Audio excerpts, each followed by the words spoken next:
Bien, donc nous sommes ravis d'accueillir au CTP et au titre de professeur invité de la MSH, Florent Guénard, qui est maître de conférence habilité à diriger des recherches à l'Université de Nantes et qui est un spécialiste reconnu de théorie politique, à la fois, je dirais, en matière de philosophie de la démocratie, sur laquelle il a écrit de nombreuses choses remarquables, et également en matière de connaissance des débats contemporains, puisqu'il est directeur de la rédaction de la revue en ligne La Vie des idées, qui est un des principaux lieux de recension et de débat pour les sciences humaines actuelles. Donc son œuvre se distribue autour, d'une part, d'un certain nombre de travaux historiques concernant la pensée des Lumières, en particulier Jean-Jacques Rousseau, sur lequel il a publié plusieurs ouvrages et contribué à plusieurs ouvrages, dirigé plusieurs ouvrages également, également des travaux sur l'encyclopédie, et sur la démocratie, donc qui est le motif pour lequel on l'a invité. Alors là aussi, il a dirigé des ouvrages, La démocratie à l'œuvre autour de Pierre Rosanvallon récemment avec Sarah Almatari, Peuple et populisme avec Catherine Colliot-Tellen il y a quelques années à La Vie des idées, et cet ouvrage-ci, occasion de notre invitation, donc La démocratie universelle, paru au Seuil dans la collection La couleur des idées, livre à la fois remarquable et remarqué, et sur lequel, je pense, il va rebondir aujourd'hui, puisque le sujet de son intervention, c'est la démocratie, modèle humain, un modèle humain universel, point d'interrogation. Je te laisse la parole. Merci, merci beaucoup et pour cette invitation. Alors, donc, le sujet du jour, c'est la démocratie, un modèle humain universel, justement. Donc c'est comme ça que j'ai intitulé cette intervention. Alors c'est évidemment une question extrêmement massive. Et au fond, je vais le dire tout de suite, je ne me propose pas d'y répondre directement à cette question. Je ne vais pas aujourd'hui me demander si la démocratie peut être un modèle universel, ce qui supposerait de s'interroger sur le statut du modèle ou sur les conditions de son application. Je ne vais pas le faire parce que cette réflexion, je l'ai en partie déjà menée dans le livre que tu as présenté. Et je voudrais prendre du coup cette question aujourd'hui autrement. Je vais effectivement, comme tu l'as dit, rebondir sur l'ouvrage plutôt que de redire des choses qui sont à l'intérieur de cet ouvrage. Donc je vais essayer de prendre la question autrement. Et je voudrais donc du coup la transformer et poser la question suivante. Est-ce que la défense du régime démocratique est aidée ou au contraire entravée par l'universalisme démocratique? Alors, je pose la question autrement. Est-ce que l'expansion de ce que nous nommons démocratie est favorisée par l'idée que ce type de régime, de gouvernement ou cette forme de société est universelle? C'est-à-dire, alors selon une définition minimale de l'universel, mais dont nous nous contenterons, applicable en tout temps et en tout lieu. Est-ce que l'universalisme soutient la diffusion du modèle démocratique? Et si oui, si on doit répondre oui à cette question, sur quel fondement repose l'idée que ce régime est universel? Alors, avant d'avancer un certain nombre d'arguments qui donnent des éléments de réponse à ces questions, je voudrais faire une remarque préalable. L'histoire contemporaine de l'idée démocratique semble apporter une réponse assez définitive à cette question. Nous pourrions en effet considérer que l'universalisme démocratique a aujourd'hui triomphé. Alors, pour le dire autrement, le démocratique est aujourd'hui coextensif du politique. Et ça caractérise assez largement la situation politique contemporaine. Qu'est-ce que ça veut dire? Ça veut dire qu'à part quelques exceptions théocratiques, qui semblent ouvertement résister aux principes démocratiques, tous les États se présentent comme démocratiques. Pour le dire autrement, la démocratie semble indissociable de la modernité. Alors, j'ai dit, se présente comme démocratique. Et évidemment, la nuance est importante. Cela ne signifie pas, bien sûr, que nous pouvons dire qu'ils le sont à coup sûr démocratiques. Ils se présentent comme démocratiques. Nous ne pouvons pas dire que cet universel nominal est un universel réel. mais cela signifie que démocratique est aujourd'hui synonyme de légitimité. Nous pouvons ainsi, raisonnablement, du coup, faire l'hypothèse que si des régimes non démocratiques entendent se présenter comme démocratiques, c'est afin de paraître légitimes aux yeux de leur population, comme aux yeux d'ailleurs des autres États. Alors, de cette remarque, nous pouvons sans doute inférer que l'idée démocratique a triomphé. Alors, j'appelle ici idée démocratique l'idée qui émerge dans la modernité et qui d'ailleurs peut-être en partie définit la modernité, au moins dans sa perspective politique. L'idée donc que la liberté est un objet politique. C'est ça pour moi l'idée démocratique, justement, c'est l'idée que la liberté est un objet politique, c'est-à-dire un objet du politique. Autrement dit, qu'il n'y a de liberté que s'il existe des institutions qui l'organisent. Les institutions qui l'organisent, c'est-à-dire quelque chose comme un espace démocratique. Ce qui veut donc dire également que l'universalisme nominal, l'universalisme apparent, renvoie tout de même à un universalisme réel, si on a bien compris le raisonnement. L'idée démocratique est devenue universelle, et si tous les régimes qui se disent démocratiques n'en sont pas, il demeure que nous assistons bien à une mondialisation contemporaine de la légitimité démocratique.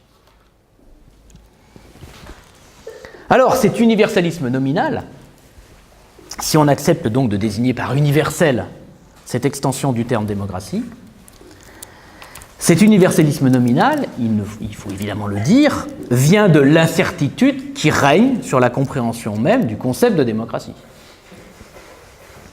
Il faudra bien sûr qu'on revienne dans cette réflexion sur cette incertitude qui est liée, nous le savons, à la difficulté de définir une démocratie.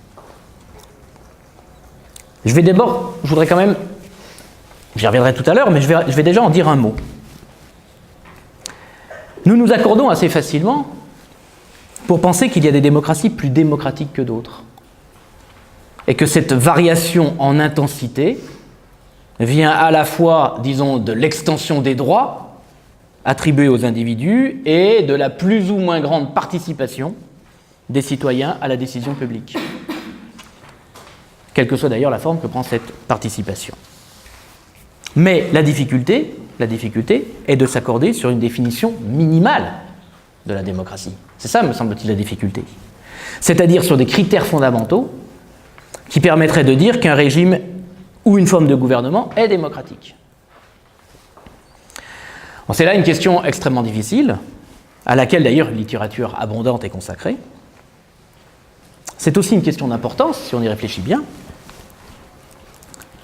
puisque des privations de liberté, des atteintes portées aux droits subjectifs ou à la justice ont lieu dans des États qui se disent démocratiques et qui s'abritent en quelque sorte derrière justement cette appellation. Alors la détermination de ces critères fondamentaux n'est pas ici mon objet, c'est pas mon objet, mais j'attire votre attention sur le fait qu'une réflexion sur l'universalisme démocratique appelle nécessairement ce type d'interrogation. Alors, cette remarque préalable étant faite, j'en viens donc à la question que je voudrais examiner. Je l'ai reformulée au début de mon intervention, mais je peux en donner encore une autre formulation. La question que je voudrais traiter, c'est la suivante: l'universalisme est-ce démocratique ?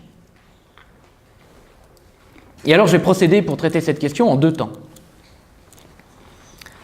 Je vais d'abord examiner les arguments universalistes classiques en faveur de la démocratie. Puis, deuxième temps, je m'arrêterai sur les arguments qui défendent la démocratie en adoptant résolument une position anti-universaliste. Alors, je précise que je vais examiner ici, non pas des doctrines, mais des arguments. Ce sont des arguments qui peuvent être communs à des doctrines qui, par ailleurs, s'opposent sur d'autres points. Ce qui m'intéresse ici, ce sont les arguments, mais évidemment, à chaque fois, j'essaierai de renvoyer à des doctrines qui utilisent ces arguments. Alors, donc, premier temps, je vais d'abord examiner, donc, les arguments universalistes en faveur de la démocratie.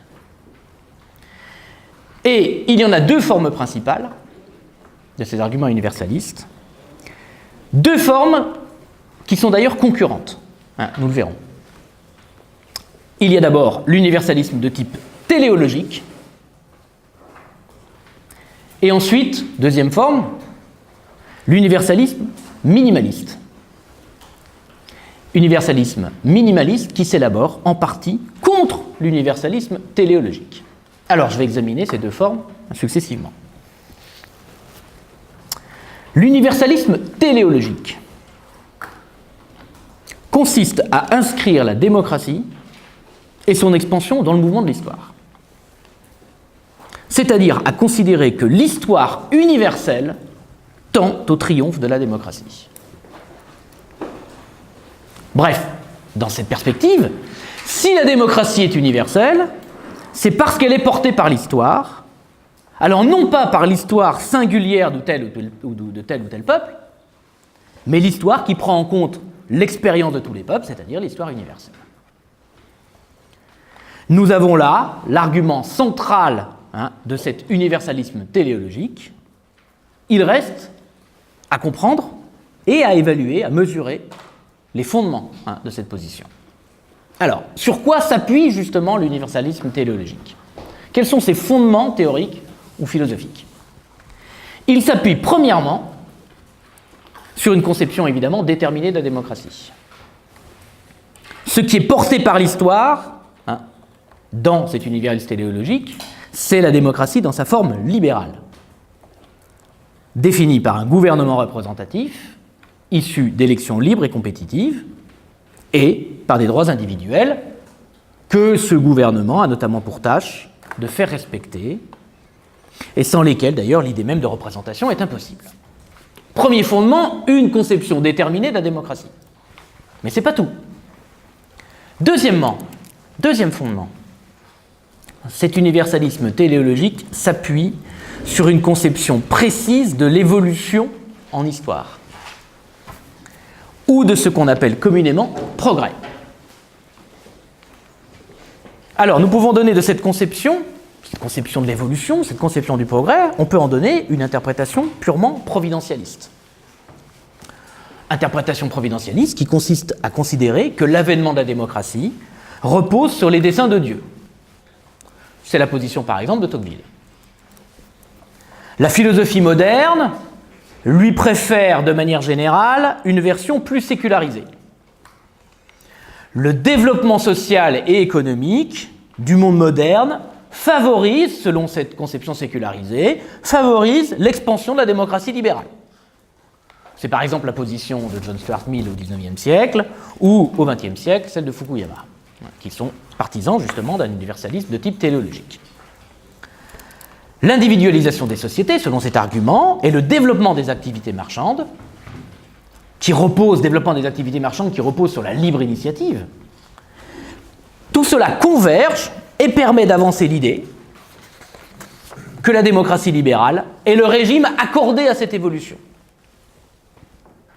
Bref, l'histoire mène en quelque sorte nécessairement à la démocratie, si on veut bien entendre l'histoire, dans sa perspective universelle. Cette conception séculière donc, du progrès reste cependant, à mes yeux, insuffisante, si on y réfléchit bien, à fonder cet universalisme téléologique. Il faut que s'y joigne un troisième fondement, qui est d'ailleurs explicite ou implicite dans l'utilisation qui est faite de cet argument. Un troisième fondement qui est une théorie des motivations.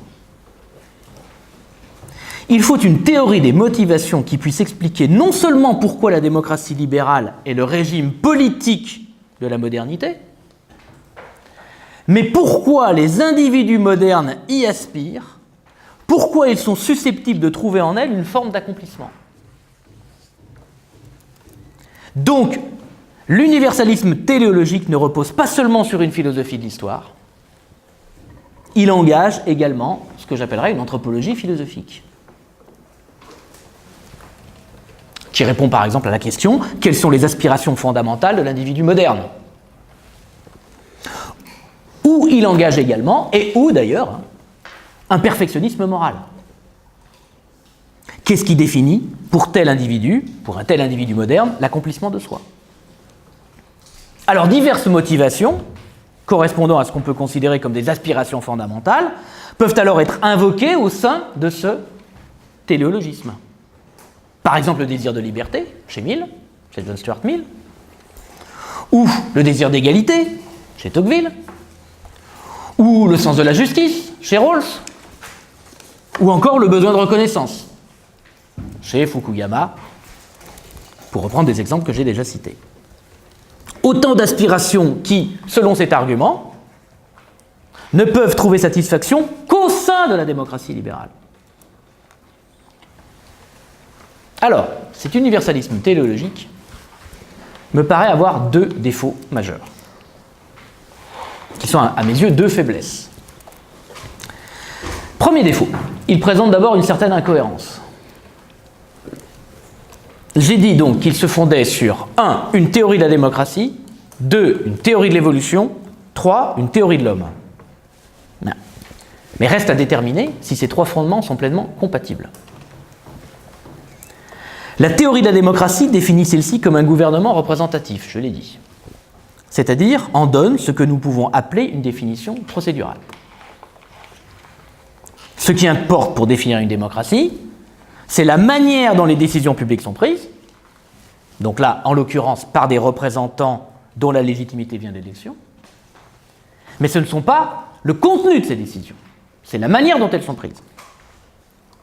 La démocratie ne se définit pas ici par ses fins, c'est bien ce qu'on appelle une définition procédurale de la démocratie. Alors, une telle définition peut se justifier, et mon intention n'est pas ici de la contester. Seulement, il me semble qu'elle n'est pas compatible avec une théorie des motivations qui insiste justement, comme je l'ai rappelé, sur les aspirations fondamentales qui trouveraient satisfaction dans un régime démocratique. Pour le dire autrement, il me semble que l'argument anthropologique ou moral suppose une conception forte de la démocratie, c'est-à-dire ce qu'on appelle une conception substantielle. Ça, c'est le premier défaut. Donc il y a une incohérence, précisément, une incompatibilité entre les fondements qui sont invoqués pour justifier cette position téléologique. Deuxième défaut. Le deuxième défaut tient évidemment à son présupposé. La défense de la démocratie dans la perspective de l'universalisme téléologique passe par la conviction que l'histoire a un sens. Pour le dire autrement, la philosophie de l'histoire sur laquelle l'argument repose est quand même un réquisite philosophique assez lourd.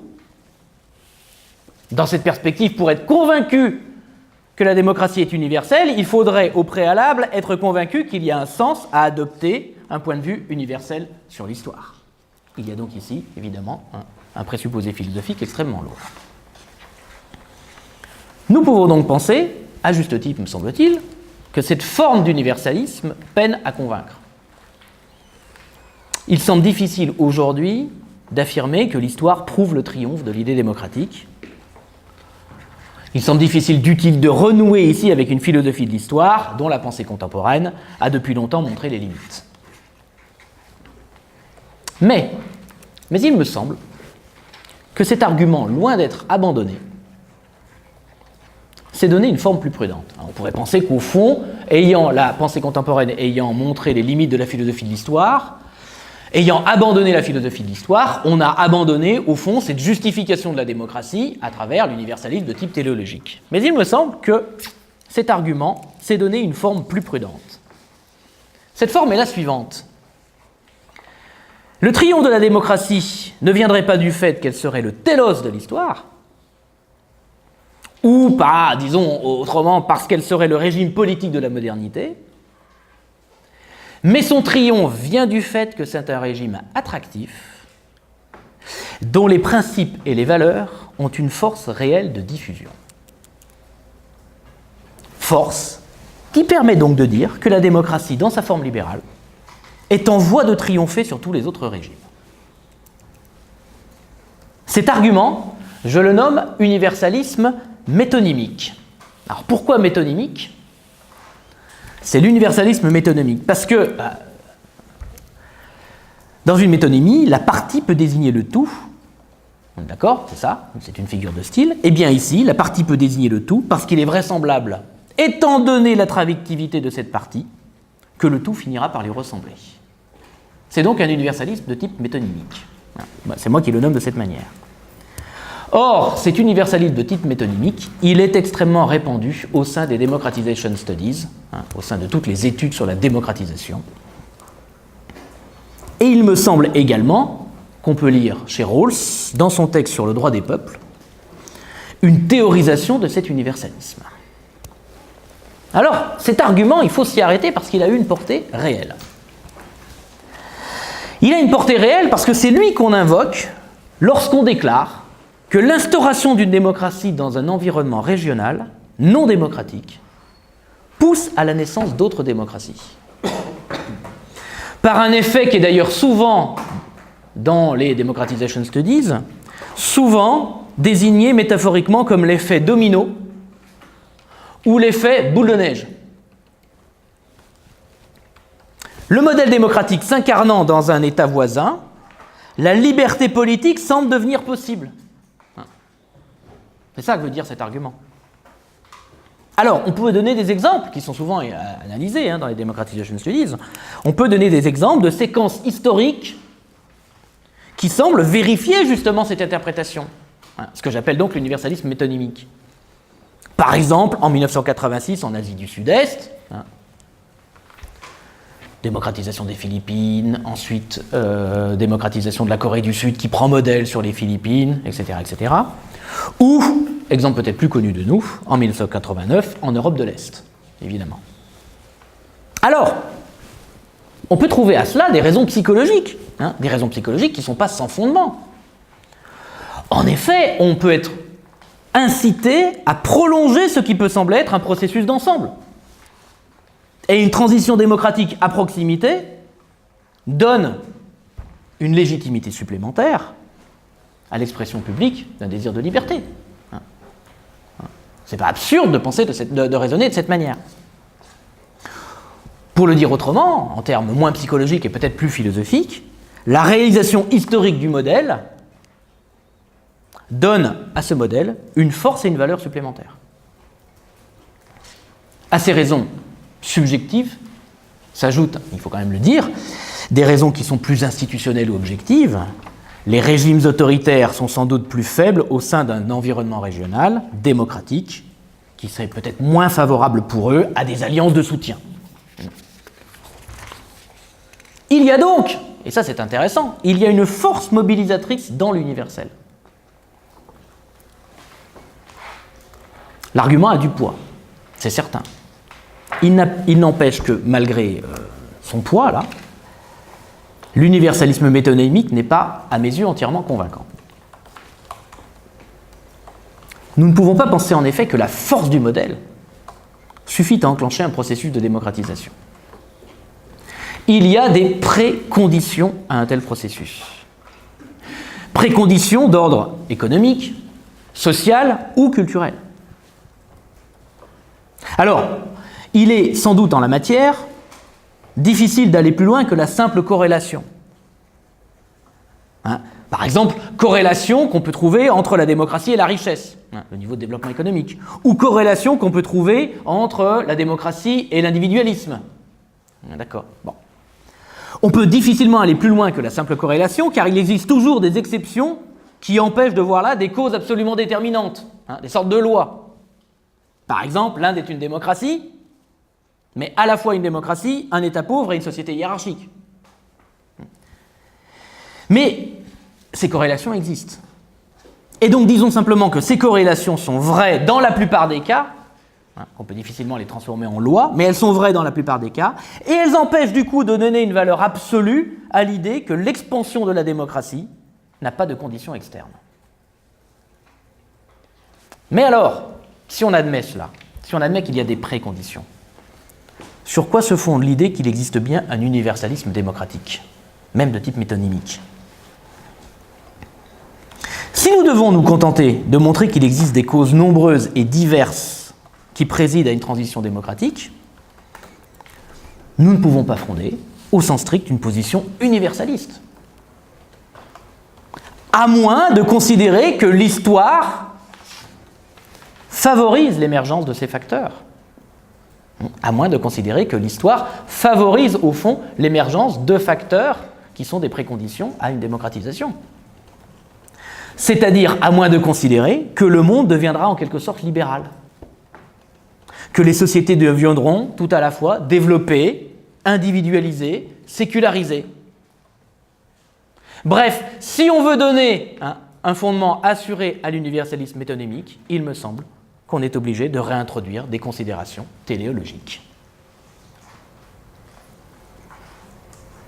Ce qui frappe donc, c'est qu'il semble difficile de fonder l'universalisme démocratique sans faire appel à une philosophie de l'histoire.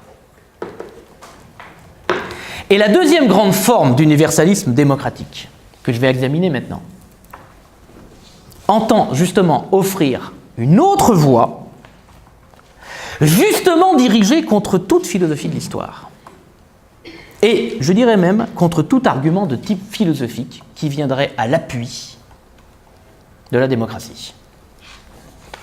Alors je vais examiner ce deuxième type plus rapidement. Il s'agit donc, comme je l'ai annoncé tout à l'heure, de l'universalisme démocratique minimaliste. Cette conception entend affirmer l'universalité de la démocratie sans fonder cette universalité sur des hypothèses philosophiques difficiles à soutenir, comme je le disais tout à l'heure, l'idée de progrès ou de civilisation, ou l'idée qu'il existe des aspirations fondamentales qui caractériseraient l'être humain, etc., etc. Du coup, sur quoi fonder cette position universaliste ? Eh bien, ce qui la fonde, c'est une restriction des conditions de la démocratie, qui est alors définie minimalement comme une simple méthode de désignation des gouvernants par l'élection, à l'issue d'une compétition libre. La démocratie est ainsi définie en termes exclusivement procéduraux. Il ne s'agit nullement de lui assigner des valeurs spécifiques, d'en construire une conception morale, mais au contraire d'en restreindre la portée. Et puisque la démocratie n'est qu'une méthode politique, elle est compatible avec des sociétés culturellement ou économiquement différentes. Mais alors, on pourrait dire, objection, d'accord, très bien, mais d'où vient qu'on soit alors disposé à l'adopter ? Dans l'universalisme de type théologique, on disait, ben voilà, l'histoire nous conduit précisément, est en accord, la démocratie est en accord avec nos aspirations fondamentales, avec un certain progrès économique, social, etc. Selon si on définit la démocratie comme une méthode politique, d'où vient, dans cette perspective, qu'on soit disposé à l'adopter ? Eh bien, l'universalisme minimaliste répond de la manière suivante, c'est une méthode dont chacun peut vérifier la commodité par expérience. Pourquoi elle est commode ? Parce qu'elle permet à la fois de désigner ceux qui peuvent paraître les plus compétents et ensuite de les démettre si, pour le dire vite, ils ne se sont pas montrés assez compétents. Nous reconnaissons là la définition schumpeterienne de la démocratie, dont on sait qu'elle a eu, dans la théorie politique de la démocratie particulièrement, une très grande postérité. Alors, cet universalisme à minima, qui est assez connu, n'est pas sans faille. J'en vois au moins 3. Premier défaut. Le premier défaut a trait à ce qu'on appelle ici démocratie. Si l'élection est sans doute aujourd'hui une condition nécessaire pour qu'existe une démocratie, cette condition n'est pas suffisante. Elle est nécessaire, mais elle n'est pas suffisante. Je l'ai déjà dit, de nombreuses entorses aux libertés fondamentales et aux droits subjectifs invoquent la légitimité électorale, qui à elle seule, nous le voyons bien, ne suffit pas à définir ce qu'est une légitimité démocratique. Nous sommes bien obligés d'introduire une distinction entre légitimité démocratique et légitimité électorale. Deuxième faille. Eh bien, la deuxième faille a trait à ce qui se comprend ici comme universalisme. Au fond, nous avons, avec cet universalisme de type minimal, ou l'universalisme minimaliste, nous avons ici une version très affaiblie de l'universalisme. Au fond, ce que nous disent les définitions schumpeteriennes de la démocratie, c'est que la démocratie est un régime généralisable. Pourquoi ? Parce qu'elle est une forme dont les peuples verront par expérience qu'elle est la plus commode. Le minimalisme démocratique est donc également, c'est la deuxième faille que j'y vois, un universalisme minimal. Troisième défaut, et le troisième défaut est plus radical. Je l'ai dit, dans la théorie politique contemporaine, cette conception de l'universalisme démocratique se veut ouvertement anti-philosophique. Il faut fonder l'universalisme démocratique sans faire appel à des hypothèses philosophiques trop lourdes. Pourquoi ? Parce qu'on prend acte du fait qu'il est difficile de donner, au fond, un fondement philosophique à la démocratie. Toute la théorie de Schumpeter va à l'encontre de ce qu'il appelle la doctrine classique des philosophes de la démocratie, qui vont définir la démocratie comme le régime du bien commun, Schumpeter essayant de montrer, vous le savez, que le bien commun ça n'existe pas, que le démos n'a jamais eu de réalité politique, etc., etc. Bref, qu'il faut comprendre plus simplement la démocratie comme une méthode. Mais, il est assez facile de faire remarquer que le minimalisme démocratique n'est pas sans présupposés philosophiques. Et même, j'ai envie de dire, sans présupposés philosophiques extrêmement lourds. Aussi lourd, peut-être, je ne sais pas, aussi lourd que la philosophie de l'histoire. Pourquoi ? Parce que cette méthode politique valorise le choix rationnel d'individus conçus comme capables, justement, de choisir librement dans une offre qui leur est faite. Elle est donc, cette méthode philosophique est donc tributaire de ce qu'on appelle les théories du choix rationnel, dont on sait qu'elles peuvent être contestées. Nous pourrions presque dire que ce minimalisme démocratique dépend de conditions sociales et anthropologiques qui n'existent qu'au sein d'une société libérale, qui devient alors, comme dans l'universalisme métonymique, la condition sine qua non de la démocratie. Si je radicalise cette critique, vous voyez où je veux en venir, si je radicalise cette critique, je pourrais dire que l'universalisme minimal repose in fine sur la conviction d'une évolution irrésistible, sur l'idée que nous allons tous devenir dans la société libérale des individus justement rationnels, bref, sur l'idée que l'histoire, en définitive, est orientée. Donc même l'universalisme minimal a besoin, s'il veut aller jusqu'au bout de son propos, il a besoin de considérations de type téléologique, c'est-à-dire une philosophie de l'histoire. Bref, l'examen de ces deux formes d'universalisme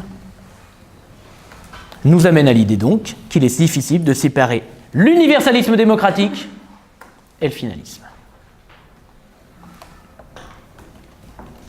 Alors c'est en partie pour cette raison qu'on peut très largement préférer invoquer pour défendre la démocratie des arguments anti-universalistes. Arguments que l'on peut, dans une certaine mesure, et cette mesure, je serai amené à la préciser parce que ça me paraît extrêmement important, arguments qu'on peut considérer comme relativistes. Alors, je vais en examiner deux, ce qui me semble qu'il y en a deux types, principalement. Le premier est, disons, plutôt postcolonial, et le deuxième, plutôt postmoderne. Ce sont deux types d'arguments, donc, qui défendent la démocratie à partir d'une position résolument anti-universaliste. Ils sont à la fois distincts et liés. Alors, je les prends dans l'ordre.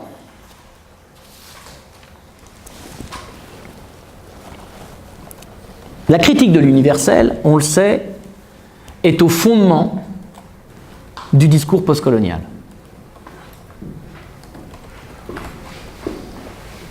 Car, selon cette critique, c'est autour d'une revendication universaliste que s'est organisée la culture européenne moderne et les effets de domination que cette culture européenne a pu produire.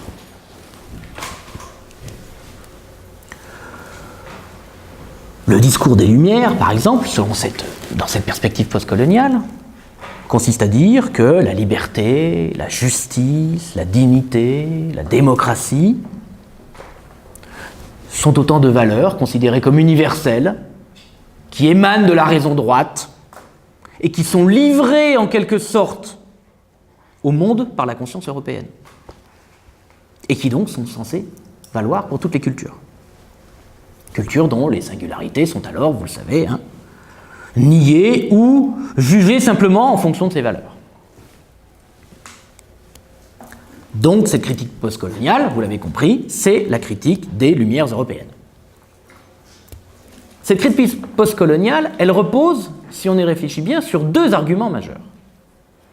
Premier argument. Le premier argument de cette critique postcoloniale de l'universel, consiste à dénoncer l'essentialisme de cet universel.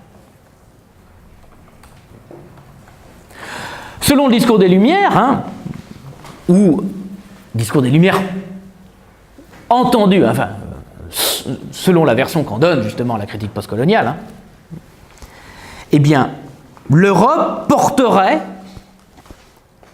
la définition même de la démocratie. Ou autrement dit, la démocratie en sa vérité. Et cette vérité aurait force de loi. La démocratie en sa pureté doit s'imposer comme la vérité s'impose contre les préjugés. C'est ça qu'il y aurait derrière, justement, l'idée, l'essentialisme des Lumières. Le modèle vaut absolument parce qu'il porte l'essence même de la chose, quelles que soient les circonstances. Sa valeur intrinsèque est une raison suffisante pour être appliquée. Ce raisonnement, nous le comprenons, repose sur deux confusions, qui sont justement très largement dénoncées dans le discours postcolonial. Première confusion, ce raisonnement confond l'origine et l'essence. Première confusion, l'origine et l'essence.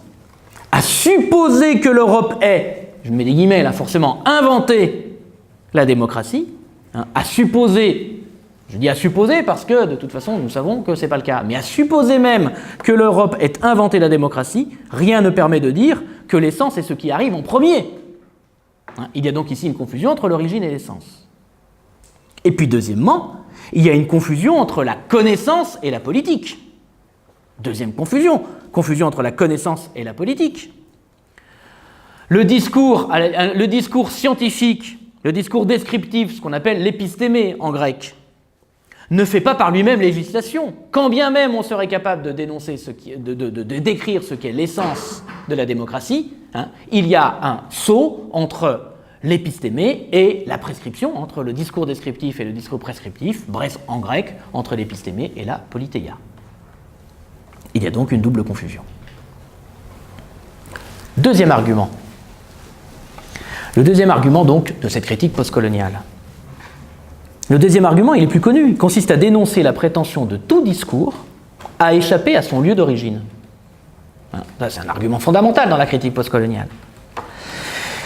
Prétention de tout discours à échapper à son lieu d'origine et à prétendre, au nom de la raison, à une valeur universelle. L'argument postcolonial consiste à dire que la pensée n'est pas séparable des traditions intellectuelles qui l'ont rendue possible. Le discours démocratique européen ou occidental ne peut pas s'affranchir par décision des circonstances historiques qui le construisent. La critique postcoloniale, donc, reproche à l'universalisme démocratique occidental de nier les singularités culturelles ou de faire comme si elles n'avaient que peu d'importance, c'est-à-dire comme si elles n'étaient qu'exotiques. C'est là le fondement de la pensée orientaliste, comme l'explique Edward Said. Et parmi ces singularités culturelles, c'est d'abord leur propre singularité historique que les Européens nient. Alors, il y a là une question extrêmement profonde. Car cette question revient à se demander s'il est possible de s'affranchir des convictions partagées qui forment une communauté, quand on réfléchit, quand on raisonne. Le discours rationaliste des Lumières, du moins tel que, je précise, tel que l'entend la critique postcoloniale, prétend que la volonté qui caractérise donc ce discours des Lumières, de s'affranchir des préjugés, permet de s'inscrire dans une perspective universelle. C'est ça, au fond, l'idée justement qui est dénoncée, l'idée rationaliste, cet hyper-rationalisme, qui est dénoncé par la critique postcoloniale. Au fond, la critique postcoloniale reproche au discours des Lumières de dire qu'il suffirait de vouloir s'affranchir des préjugés pour gagner une perspective universelle. La critique postcoloniale rétorque à cette volonté que mettre les préjugés de côté, c'est peut-être déjà c'est aussi un préjugé. Que le désir de se hisser au-dessus des singularités historiques, c'est lui-même une singularité historique. C'est ça l'essence de la critique postcoloniale. C'est de dire qu'on n'accède pas simplement à l'universel par décision, par volonté de se dire nous allons nous placer au-dessus des préjugés qui constituent une communauté ou des convictions partagées. Alors, que penser de cette critique postcoloniale de l'universel? Est-ce que cette critique, est-ce que ces arguments, les arguments que je viens d'utiliser, est-ce qu'ils condamnent tout usage de l'universel pour appuyer l'expansion de la démocratie, qui est non mon objet? Alors, ce n'est pas aussi simple qu'il n'y paraît. Pourquoi? Parce que ces critiques postcoloniales ne construisent pas une position qui serait radicalement pluraliste et relativiste. Qu'est-ce qu'il s'agit de faire dans la critique postcoloniale? Il s'agit de dénoncer la domination des valeurs européennes ou occidentales. Domination de valeurs européennes occidentales, ces valeurs justifiant leur domination en les donnant comme universelles. En se donnant comme universelles. Donc il s'agit de dénoncer un impérialisme culturel. Mais il ne s'agit pas de dire, et la nuance me paraît extrêmement importante, il ne s'agit pas de dire que tout universel est un impérialisme. Il s'agit de dénoncer l'impérialisme culturel européen, mais il ne s'agit pas de dire que tout universel est un impérialisme. Chakrabarty le dit explicitement dans son ouvrage « Provincialiser l'Europe ». Et la différence entre les deux me paraît extrêmement fondamentale. Ce qui est dénoncé, c'est la confusion entre l'universel et la généralisation d'une réalité particulière, en l'occurrence la réalité européenne. Mais ce n'est pas l'universel en tant que tel qui est dénoncé. En réalité, la critique postcoloniale, ou disons une partie de la critique postcoloniale, n'est pas un rejet de l'universel, mais une réflexion sur les conditions d'élaboration de l'universalisme à partir, donc, non pas d'une axiologie qui classerait les expériences historiques en fonction de leur degré de civilisation, ce qu'on voit dans la philosophie de l'histoire, mais à partir d'une traduction des expériences les unes dans les autres. Il ne s'agit pas donc de tenir à l'écart l'universel, mais de penser les conditions de sa recomposition, à partir d'une traduction des expériences. L'universel, pour le dire autrement, est constitué non pas à partir d'une réflexion sur l'essence de la démocratie, mais sur la possibilité que des formes différentes d'expériences démocratiques puissent, à partir de leur singularité, constituer quelque chose comme un universel. Tout en reconnaissant, c'est bien précisé, chez Chakrabarty, chez Spivak, chez Baba aussi, tout en reconnaissant que tout ne peut pas être traduisible. Et qu'il y a donc une part, c'est sa définition, il y a une part irréductible de singularité. C'est la définition de la singularité. Alors, je ne sais pas, et ce n'est pas mon objet, je ne sais pas si cette position est théoriquement tenable. Et en juger, d'ailleurs, dépasserait largement le cadre de ce propos et, je pense, engagerait un travail d'ampleur. Mais ce qui me paraît important ici, ce qui me paraît important dans mon argumentation, c'est de comprendre que cette critique postcoloniale de l'universel n'est pas un relativisme. C'est une relativisation de l'Europe. C'est pas un relativisme, c'est une relativisation de l'Europe. C'est pas un rejet de toute la modernité, mais c'est l'idée que le projet moderne de défense de la liberté, de l'égalité ou de la justice est inachevé.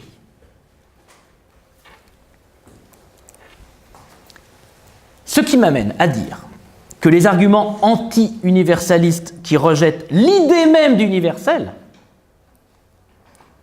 sont à chercher au sein d'une autre position théorique, la deuxième que je vais examiner, que par commodité, donc, position théorique que j'appellerais postmoderne libérale. La position postmoderne libérale. Cette position est plus radicale parce qu'elle conteste non seulement la validité épistémique de l'universel, mais elle conteste également sa valeur politique. Je veux dire par là que là où la critique postcoloniale maintient l'idée que la démocratie a besoin de l'universel, parce que l'universel est légitimant, à condition, ce que j'ai dit tout à l'heure, je le rappelle, à condition que cet universel puisse se constituer à partir des différentes expériences historiques, Et donc là où la critique postcoloniale maintient l'idée que la démocratie a besoin de l'universel, la critique postmoderne réfute l'idée que l'universel soit d'une quelconque utilité pour la démocratie. On a donc évidemment, on franchit un pas dans la radicalité. Alors, nous avons là une position extrêmement complexe sur laquelle il faut s'arrêter. Comme je l'ai fait tout à l'heure, je vais essayer de... il me semble que comme je l'ai fait pour la critique postcoloniale, il me semble que cette position-là repose sur deux arguments principaux. Premier argument. La défense de la démocratie n'a pas besoin de la philosophie. Deuxième argument, je les énonce et je les développerai ensuite. Deuxième argument, il est possible de soutenir la démocratie non pas en cherchant à lui donner des fondements théoriques, mais à partir de sa seule description. Le deuxième argument consiste à substituer la description à la déduction. Alors, je vais examiner ces deux arguments. Ce sont des arguments philosophiques extrêmement construits. Alors, ce qu'on appelle postmodernité, c'est, nous le savons, la tentative pour libérer la pensée de ce que la postmodernité, à la suite de Lyotard, appelle les grands récits universalistes. Grands récits universalistes de la modernité, et là encore, même héritage, hérité donc des Lumières européennes. La justification moderne de la démocratie, je l'ai déjà dit, est en large partie fondée sur l'invocation de la raison, de la liberté, du droit, qui sont considérés dans la pensée moderne comme des concepts transhistoriques. Transhistoriques, donc toujours en quelque sorte en excès sur les traditions. Nous avons là un universalisme de type fondationnaire. Et cet universalisme fondationnaire, un universalisme du fondement, pose problème aux yeux de la critique postmoderne. Pourquoi ? Parce que c'est un universalisme sans référence. C'est là le premier argument fondamental de la critique postmoderne. C'est que c'est un universalisme sans référence. Qu'est-ce que ça veut dire sans référence ? Ça veut dire, il y a une référence, mais c'est une référence qui n'existe pas. Ça veut dire que ces valeurs-là, ces concepts transhistoriques, se réfèrent à une supra-communauté transculturelle, mais une supra-communauté transculturelle qui n'existe pas, puisqu'il n'y a que des communautés historiques culturelles. L'argument postmoderne consiste à dire qu'il n'y a pas de supra-communauté d'hommes rationnels pouvant être convaincus par le concept fondé philosophiquement de la démocratie. Concept, entendu au sens le plus large comme le régime de l'autodétermination. Ou plutôt, la critique postmoderne consiste à dire que les présupposés sur lesquels repose cette hypothèse sont métaphysiquement très lourds. Parce que nous pourrions dire, mais si cette communauté elle existe, cette supracommunauté d'individus rationnels elle existe, nous sommes tous des individus rationnels, simplement, ou plutôt, nous sommes tous capables de devenir ces individus rationnels à condition que nous luttions contre ce qui en nous éloigne de la rationalité. Et nous aurions là effectivement une description du projet des Lumières. Donc nous pourrions dire, et c'est là où nous avons ici un postulat métaphysique extrêmement lourd. Ces arguments s'appuient sur l'idée qu'il y a en nous une scission entre la raison et les passions. Et que la démocratie peut prétendre à une validité absolue si on raisonne bien. C'est-à-dire si on écarte tous les préjugés qui nous empêchent de le faire. C'est évidemment ce présupposé que va contester la critique postmoderne. C'est évidemment ce présupposé que la postmodernité va vouloir écarter.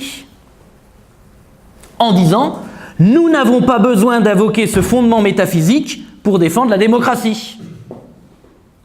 Ou le principe démocratique. C'est-à-dire, démocratie ou principe démocratique, ce que nous pouvons appeler la culture libérale de la discussion et de la délibération. Nous n'en avons pas besoin, dit la critique postmoderne, et c'est même un obstacle, parce que si on y réfléchit bien, et ça c'est un argument extrêmement fort dans la critique postmoderne, la vérité est antidémocratique. Alors, il y a un argument extrêmement profond. La vérité est antidémocratique. Ça veut dire quoi? Alors c'est un argument profond qui renvoie à un débat structurant dans l'histoire de la pensée en général, et même, et plus spécifiquement, dans l'histoire de la démocratie. C'est un argument qui commence avec... C'est un débat qui commence avec Platon. C'est un débat qui commence avec Platon. C'est un débat qui consiste à dire que, c'est ce que reprend la critique postmoderne, que la démocratie doit défendre la rhétorique. La démocratie est du côté de la rhétorique, elle est du côté de la persuasion. Contre, justement, la vérité, le fondement, on peut le lire autrement, on a un seul mot, contre la philosophie. C'est exactement ce qui, évidemment, démarre avec Platon. Donc, soutient cette position postmoderne libérale, un démocrate, le vrai démocrate, il considère ses convictions comme relatives. Le vrai démocrate considère ses convictions comme relatives, et non pas comme étant fondées en vérité, comme étant fondées absolument. Alors, il considère ses convictions comme relatives, tout y en étant attaché, puisque ce sont quand même ses convictions. On est d'accord? Alors, est-ce que tout cela mène à l'idée que la théorie n'a pas à intervenir dans l'espace démocratique? Ou dit autrement, que le concept de démocratie doit au fond s'effacer derrière l'expérience démocratique? Alors le libéralisme postmoderne ne tire pas cette conclusion. Et on arrive au deuxième argument, justement. La théorie est quand même nécessaire. Parce que la démocratie a toujours à lutter contre ce qui menace de la recouvrir. C'est-à-dire, la plupart du temps, contre l'hyperdémocratisme. Mais, dit la position postmoderne, pour lutter contre ceci, pour lutter la démocratie n'a pas besoin d'invoquer une fondation rationnelle et universelle. Il suffit de produire une description pragmatique de ce qui constitue telle ou telle société démocratique. Une description pragmatique de telle ou telle société démocratique suffit pour éclairer cette société sur ses objectifs. On n'a pas besoin de ramener cette démocratie-là, qui existe donc dans ce temps déterminé, à une définition essentialiste ou rationnelle de la démocratie, qui permettrait justement à cette démocratie-là de mesurer ses plus ou moins grands écarts avec quelque chose comme une vérité démocratique, dont la critique postmoderne montre qu'elle n'existe pas. Alors cette description permet de saisir les conditions et les fins d'une démocratie, sans qu'il soit donc besoin de se référer à un moi anhistorique, à un moi universel. Comme le dit par exemple Richard Rorty, qui défend ce libéralisme postmoderne, comme le dit Rorty, la démocratie n'a pas besoin de se référer à un moi universel, puisqu'une démocratie ne se réfère qu'à un nous, c'est-à-dire à une communauté particulière, historiquement déterminée. Ce qui veut dire également qu'il n'existe pas de règle a priori pour déterminer ce qu'est un bon régime. Et qui donc, il faut prendre, ce que dit Rorty, il faut prendre comme point de départ la pluralité des formes d'État, chacun constituant une expérience politique. La description d'une réalité démocratique permettrait, selon ce pragmatisme postmoderne, de faire en sorte que cette expérience se déroule de manière plus éclairée. Il suffit de la décrire. De la décrire compte tenu des fins qu'elle recherche et de ses conditions historiques. Donc il ne s'agirait pas de corriger un régime en le ramenant à sa définition, parce qu'il n'y a pas de définition a priori du régime. Il s'agit simplement de faire en sorte que les hommes apprennent de leurs erreurs. C'est donc bien du pragmatisme. Il faut donc procéder par rectification et non pas par déduction. Alors, comment comprendre cette critique radicale de l'universalisme dans cette position libérale postmoderne ?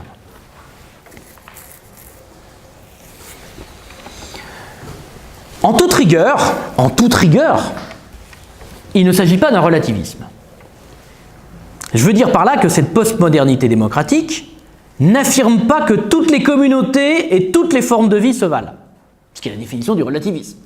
Donc, en toute rigueur, on ne peut pas dire que c'est un relativisme.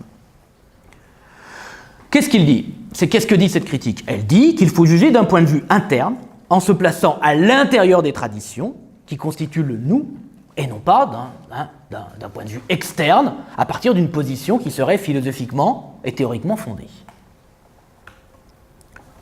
En même temps, cette précision que je viens de faire, je vais la nuancer. Parce qu'au fond, personne ne se revendique comme relativiste, ou comme absolument relativiste. Puisque se revendiquer comme absolument relativiste, c'est auto-réfutant.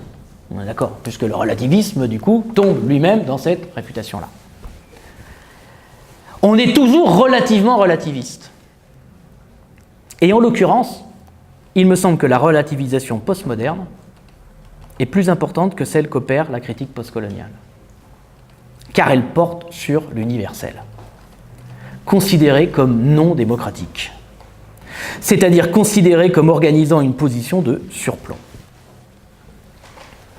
L'individu démocratique postmoderne, comme je le disais tout à l'heure, c'est celui qui défend résolument ses convictions, mais en même temps, il les défend, ses convictions, et en même temps, il les sait être relatives. Il les sait être philosophiquement non fondées.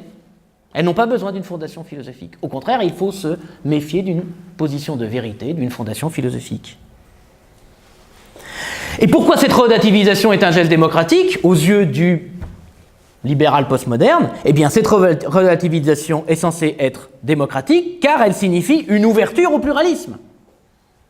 Si je sais que mes convictions sont relatives, c'est du coup, et non philosophiquement fondées, c'est donc une ouverture au pluralisme. De là, une première objection que je veux formuler. Première objection. Est-ce que toutes les convictions en démocratie peuvent être considérées comme relatives ? Est-ce que toutes les convictions en démocratie peuvent être considérées comme relatives ? Alors on dit, considérer ces convictions comme relatives, c'est s'ouvrir au pluralisme. Mais qu'en est-il des convictions qui rendent possible justement le pluralisme ? Ne faut-il pas, pour le dire autrement, défendre le pluralisme comme une vérité absolue, indépendante des traditions, donc anhistorique ? Ne faut-il pas qu'existe prioritairement une telle fondation absolue du pluralisme, si l'on veut précisément pouvoir considérer relativement ces convictions ? Alors, on pourrait m'objecter, à juste titre, que cette question peut être résolue assez simplement, en distinguant, à la manière de Russell et de la théorie des ensembles, en distinguant d'une certaine manière, ou même sans faire appel à la théorie des ensembles, en distinguant les principes et les convictions. On pourrait dire que les principes sont absolus, et que le pluralisme de ce point de vue-là, c'est un principe, et des convictions qui, à l'intérieur de l'espace démocratique pluraliste, peuvent être, elles, ou doivent-elles être considérées comme relatives. Oui, j'admets tout à fait, évidemment, qu'on peut distinguer ici principe et conviction, mais il me semble que cette distinction ne suffit pas à lever totalement l'objection. Pourquoi ? Parce que cette solution laisse entier le problème des motivations. Je pose une question simple. Comment peut-on être à la fois relativiste et convaincu ? Comment peut-on être à la fois détaché et attaché ? Je reviendrai un peu plus loin dans ma conclusion sur cette question, parce qu'elle me semble essentielle. Quand on envisage la défense de la démocratie, nous devons aussi, et peut-être même avant tout, je ne sais pas, considérer les passions qui nous poussent vers la démocratie et qui font qu'on puisse encore du coup la désirer. Alors, quelle conclusion tirer de ces réflexions ? Je posais une question extrêmement massive, un peu brutale même. L'universalisme est-il démocratique ? À cette question, nous avons à présent une réponse assez contrastée. Contrastée pourquoi ? Parce que, 1. L'universalisme n'est pas démocratique, parce que l'universalisme peut tomber dans un essentialisme qui ne peut se fonder que sur une philosophie de l'histoire téléologique, philosophiquement trop lourde. Mais cette réponse est insuffisante. 2. L'universalisme est démocratique, nous l'avons vu, en ce qu'il sert la force de conviction dont la démocratie a besoin. C'est très simple à dire, la démocratie est un régime de l'adhésion. Mais cette adhésion n'existe que si le régime démocratique emporte la conviction. L'universalisme nourrit cette conviction. On est d'autant plus convaincu de la légitimité du régime démocratique qu'on est convaincu de son universalité. N'avoir en ce sens qu'une vision relative de la démocratie, c'est-à-dire considérer qu'elle pourrait n'exister que dans un seul pays, ou restreindre la confiance que nous avons en ce régime aux seules limites de l'État dans lequel on vit, ce n'est pas renforcer sa conviction, me semble-t-il, c'est au contraire la fragiliser. Et donc dans cette perspective, nous le voyons, l'universalisme est démocratique. Alors, on estime depuis le XIXe siècle, peut-être même un peu avant d'ailleurs, qu'une démocratie ne peut être en sécurité que si le monde devient démocratique. C'est un argument classique qui a été beaucoup discuté. C'est un argument qui revient notamment à se demander si l'on peut considérer que les démocraties ne se font pas la guerre, donc ne se menacent pas les unes les autres. Alors, on ne peut pas discuter de cet argument, il y aurait matière à le faire, hein. Mais ce qui m'intéresse ici, c'est que la question de la conviction démocratique est en quelque sorte la face subjective de cet argument, si on y réfléchit bien. Face subjective qui me paraît peut-être moins contestable que cette face objective qui consiste à dire que les démocraties ne se font pas la guerre. Face subjective qui consiste à dire qu'il existe une force mobilisatrice de l'universel. La séduction qu'exerce le modèle démocratique se nourrit de l'idée, plus ou moins confuse, qu'il est généralisable, qu'il n'a pas de frontières, et que les différentes expériences démocratiques peuvent, traduites les unes dans les autres, reconnues comme expériences démocratiques les unes par les autres, se considérer comme appartenant à la même histoire universelle, indépendamment de toute conception téléologique du devenir. Il faut donc, me semble-t-il, inverser les perspectives. Non pas chercher des fondements objectifs à l'universalisme démocratique, mais montrer comment cet universalisme existe dans la diffusion des modèles. dans l'invocation des différentes histoires auxquelles les mouvements démocratiques font appel, à la fois pour légitimer leur propre expérience et pour la rendre intelligible. Chercher à fonder objectivement l'universalisme. J'ai donné 2 exemples justement de cette fondation objective. Chercher à fonder objectivement l'universalisme revient à s'exposer aux critiques de la pensée contemporaine. Critiques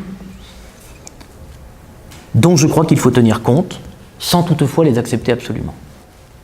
Justement parce qu'elles semblent ne pas laisser de place à une conception ouverte de l'universalisme démocratique. Alors, je terminerai là-dessus. Comment procéder à cette inversion de perspective ? Il me semble qu'il y a 2 réquisites préalables. Premier réquisite, il faut qu'on s'affranchisse d'une conception exclusivement procédurale de la démocratie.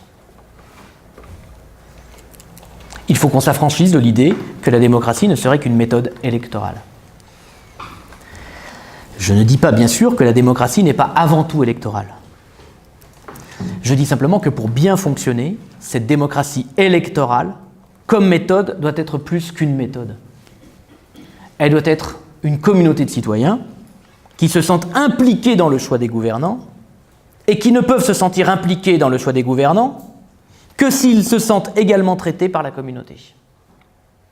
On peut le dire autrement, la méthode démocratique ne peut fonctionner que si la démocratie éveille l'adhésion. On ne peut donc se contenter, comme le font notamment donc les théories schumpeteriennes de la démocratie, de penser que les individus peuvent borner leur comportement politique au seul choix rationnel des gouvernants. J'aimerais dire, ce qui veut être une conception réaliste de la démocratie, la théorie schumpeterienne entend être des théories réalistes de la démocratie, eh bien, au fond, ce n'est pas réaliste à l'égard de ce qu'implique la démocratie, c'est-à-dire de ce qu'implique la démocratie comme adhésion. Ensuite, deuxième réquisite, c'est notre conception de l'universel qu'il faut sans doute revoir. Plutôt que d'en voir la trace dans le soi-disant triomphe historique de la démocratie, ou dans l'adéquation entre ce régime et ce qu'on croit être une nature humaine, il vaut mieux défendre l'idée d'une universalité de la démocratie dans la référence que les peuples font à d'autres expériences démocratiques. Expériences démocratiques entre lesquelles des opérations de traduction sont possibles. Il faut reprendre notre conception de l'universel en le pensant non pas seulement à travers donc la somme des expériences, mais à travers la diffusion de l'idéal démocratique. Diffusion de cet idéal que même les régimes autoritaires qui se parent du nom de démocratie finissent par reconnaître à leur manière. Il faut interroger la diffusion de cet idéal en voyant comment il construit les représentations que les peuples font de leur propre histoire, comment ces peuples peuvent s'inspirer des autres histoires démocratiques pour donner une expression donc à leur désir d'émancipation. Je vous remercie et je suis prêt à répondre à vos questions.